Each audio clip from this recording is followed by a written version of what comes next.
Monsieur Hosni Moukassa, conseiller à la communication de Madame la ministre en charge de la promotion de la femme.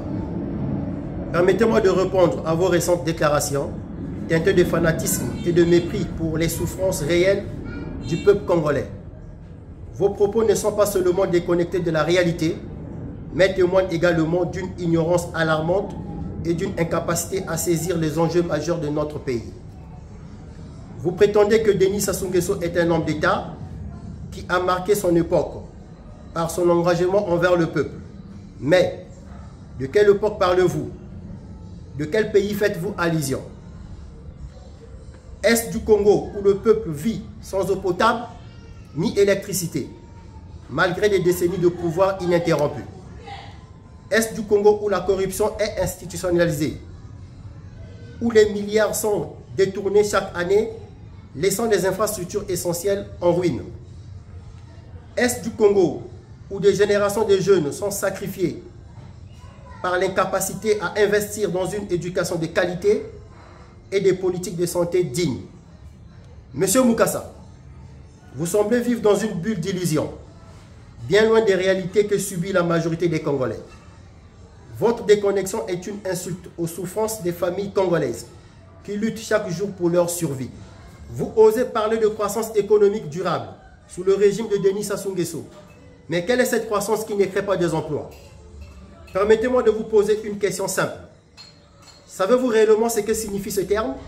Une croissance économique durable implique des investissements stratégiques qui améliorent les conditions de vie de la population.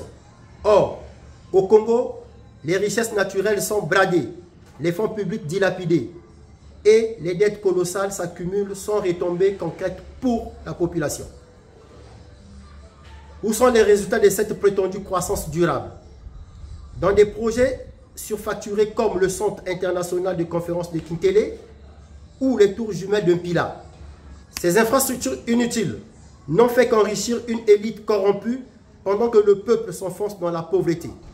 Monsieur Moukassa, avant de parler de croissance, je vous invite à ouvrir un livre d'économie. Votre raisonnement montre que vous êtes bien un propagandiste qu'un analyste informé. Vous mentionnez des avancées dans l'éducation, la santé et les infrastructures. Franchement, êtes-vous sérieux? Nos écoles sont en ruine, manque de matériel et de personnel qualifié. Les enseignants ne sont pas payés pendant des mois, forçant des grèves à répétition. Nos hôpitaux sont des mouroirs où les Congolais meurent, faute de médicaments, de médecins ou d'équipements de base. Les infrastructures routières sont un désastre, isolant des régions entières et entravant le développement économique. Monsieur Moukassa, vos propos révèlent une méconnaissance totale de la réalité ou une intention malhonnête de manipuler l'opinion publique. Vous louez Denis Sassou Nguesso comme un homme de paix. Mais je vous rappelle que ce régime est lui-même responsable des conflits qui ont ensanglanté notre pays, qui a plongé le Congo dans la guerre civile, qui a exacerbé les divisions ethniques pour s'accrocher au pouvoir, qui utilise la répression brutale pour museler l'opposition et maintenir une paix illusoire. Le peuple congolais a toujours été pacifique par nature.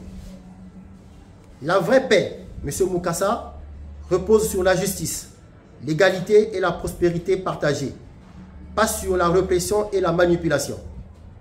Vous affirmez que Denis Sassou Nguesso a sacrifié sa vie pour la nation congolaise. Monsieur Moukassa, savez-vous seulement ce que signifie sacrifice? Un sacrifice implique de renoncer à ses propres intérêts pour le bien des autres.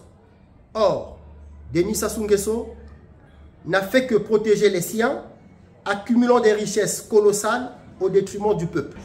Ce sacrifice dont vous parlez est en réalité une accaparation honteuse des ressources du pays, au prix de la souffrance généralisée des Congolais. Monsieur Moukassa, vous êtes le reflet d'une génération formatée par un parti déconnecté des réalités. Le PCT ne forme pas des leaders éclairés, mais des propagandistes médiocres et mal informés. Vos déclarations sont remplies de verbiage creux, sans analyse ni profondeur. Vous confondez la propagande avec la vérité et pensez que le peuple congolais continuera d'avaler vos mensonges. Mais je vous le dis, le peuple s'est réveillé et ne sera plus dupé. Pendant que vous défendez l'indéfendable, la jeunesse congolaise, elle, souffre. Elle est abandonnée au chômage endémique, sans opportunité ni perspective. Elle est réduite au silence par un régime qui a fait de la répression une politique d'État. Elle est obligée d'offrir le pays pour chercher la vie meilleure à l'étranger. C'est cela, le véritable héritage de Denis Sassou Nguesso. Monsieur Mukasa, je vous invite à réfléchir sérieusement à vos propos.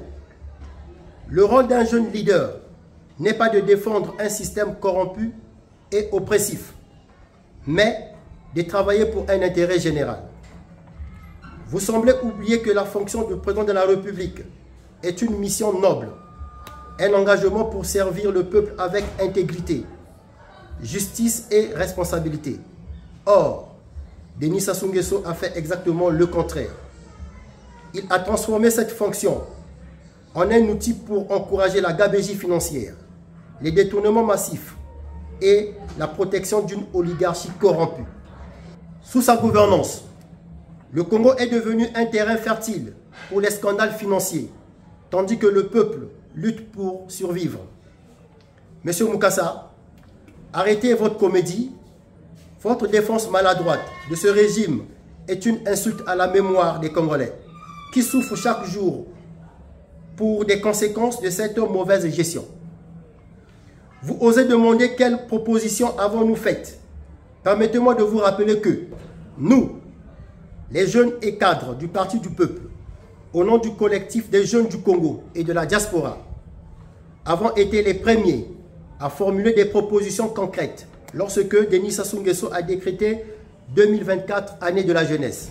Pendant que la jeunesse du PCT et le gouvernement étaient sans vision, incapables de définir des priorités claires, nous avons présenté des solutions viables pour l'emploi, l'éducation et le développement des jeunes. Mais, fidèle à son modèle de fonctionnement, le PCT n'a fait que tricher nos idées pour ensuite les appliquer de manière désastreuse. Il est évident que beaucoup de jeunes, comme vous, M. Mukasa, ont été victimes de lavage de cerveau orchestré par le PCT.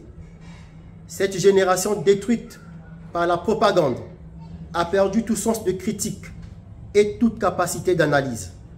Oui, le Congo aura besoin des psychologues pour soigner les jeunes comme vous, car le syndrome PCT est réel et destructeur. Ce syndrome se manifeste par une incapacité à reconnaître la souffrance du peuple, une tendance à glorifier la médiocrité et un reflet à défendre l'indéfendable. La jeunesse congolaise mérite mieux que d'être représentée par des figures comme vous. Elle mérite un leadership visionnaire qui place ses intérêts au-dessus des ambitions personnelles. Elle mérite des opportunités réelles pour s'épanouir et contribuer au développement du pays, loin de la manipulation et de la propagande. Nous, Parti du Peuple, nous croyons en cette jeunesse. Nous croyons en sa capacité à se relever, à dénoncer les injustices et à construire un Congo meilleur. Préoccupez-vous d'abord de vous former et d'ouvrir les yeux sur les réalités de notre pays avant de venir sur les réseaux sociaux déverser des absurdités. Le Congo mérite mieux que des défenseurs aveugles et des laudateurs sans vision. Le Parti du Peuple continuera de se battre pour un Congo libre, juste et prospère, malgré les tentatives de propagande du PCT et de ses alliés. Monsieur Mukasa, je vous laisse méditer sur ces mots. La vérité finit toujours par triompher et le peuple congolais saura la différence entre ces véritables défenseurs et les pantins d'un régime défaillant. Que vive le Congo libre et souverain. Que vive le Parti du Peuple. Makumbu Kelanou, président fédéral Pape Brazzaville. Pour finir, la marche va démarrer où et ce sera à heure?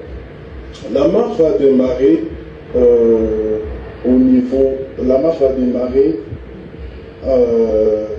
La marche va démarrer. La marche va démarrer. C'est la case de Gaulle. La case de Gaulle, exactement. Merci.